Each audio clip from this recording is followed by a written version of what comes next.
Now to Flagstaff, where the short-term rental market is actually forcing people out of their homes. Cities are asking lawmakers to give them more power to regulate services like Airbnb and VRBO, but they're not having a lot of luck. 12 News journalist Joe Dana traveled to Flagstaff and shows us the personal cost.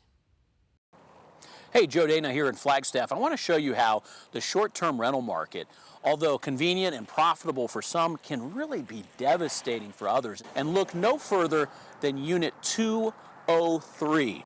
This is a unit at a complex here that about a year and a half ago was converted to the short-term rental. On this weekend, a really nice family of 3 from Phoenix is staying in Unit 203. But before 203 was a place that you could crash on vacation, it was someone's home. In fact, the guy living in 203 had been there for 7 years. So what has happened now, a year and a half after his home has been converted into a short-term rental? This is where you'll find him. Morning, how you doing? Marvin Pierce wakes up every morning in the driver's seat of his Subaru.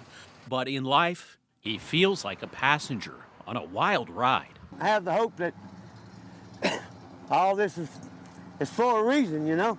Since Marvin was forced out of Unit 203, he says he can't find an affordable apartment to rent. What's the key to living out of your car? You got to go from here, you got to move around, or go to the woods, go to the lakes.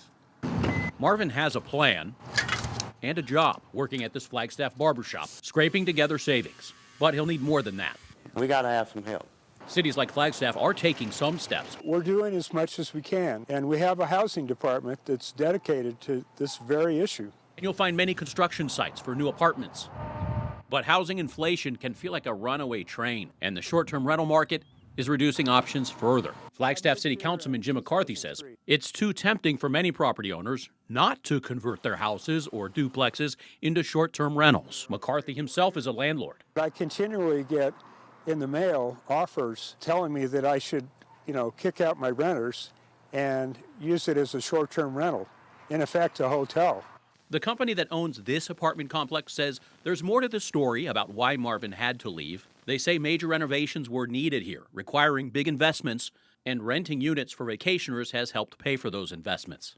That brings us back to Marvin. We have another meeting. He has a final interview with the city's Section 8 affordable housing program this month. He's been on a waiting list 16 months. You seem like a hopeful person. Hey, you got to have hope. Faith without works is dead. Kind of remind me of the Israelites. They was always on the move, and so am I.